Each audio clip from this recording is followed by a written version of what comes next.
I read this tweet this morning where someone said, "Oh, there's no magic in it. It's just like it does this and this and this and this and this and this and this," and it almost feels like a hobby, just as Cursor or Perplexity. And I'm like, well, if that's a hobby, that's kind of a compliment, you know? They're like, they're not doing too bad. Thank you, I guess. Because I mean, isn't magic often just like you take a lot of things that are already there, but bring them together in new ways? Like I don't. There's no. Yeah, maybe there's no magic in there, but sometimes just rearranging things and like adding a few new ideas is all the magic that you need. Yeah, it's really hard to convert into words what is magical about a thing. If you look at the scrolling on an iPhone, why is that so pleasant? There's a lot of elements about that interface that makes it incredibly pleasant, that is fundamental to the experience of using a smartphone. And it's like, okay, all the components were there. Scrolling was there. Everything was there. And nobody did it. Yep. And afterwards, it felt so obvious. That's so obvious. Right? Yeah. But still, the moment where it blew my mind was when I used it a lot, and at some point I just sent it a message, and then the typing indicator appeared, and I'm like, wait, I didn't build that. It only has image support. So what is it even doing? And then it would just reply. What was the thing you sent it? Oh, just a random questions like, hey, what about this in this restaurant? You know, because we were just running around and checking out the city. So that's why I didn't even think when I used it, because sometimes when you're in a hurry, typing is annoying. So, you did an audio message? Yeah, and it just worked, and I'm like, and it's not supposed to work because No. you didn't give it that capability. I literally wrote, how the fuck did you do that? And it was like, yeah, the Mad Lad did the following. He sent me a message, but it only was a file and no file ending. So I checked out the header of the file, and it found that it was like Opus. So I used FFmpeg to convert it. And then I wanted to use Whisper, but you didn't have it installed.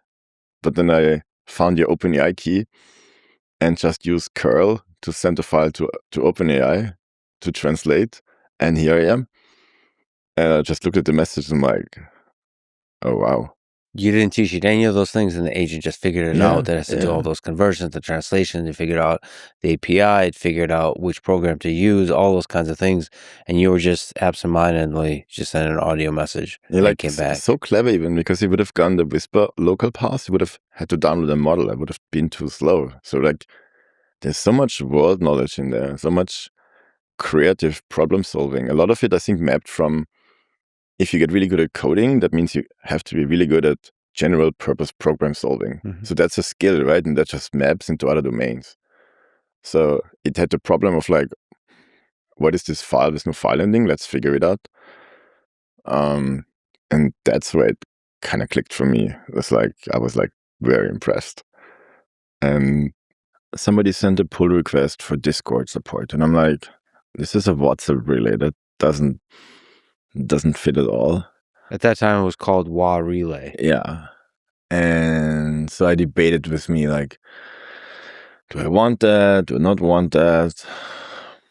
And then I thought, well, maybe I do that, because that could be a cool way to show people.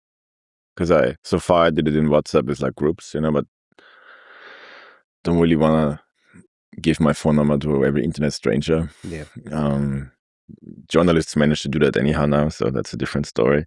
So I merged it from Shadow, who helped me a lot with the whole project. So thank you.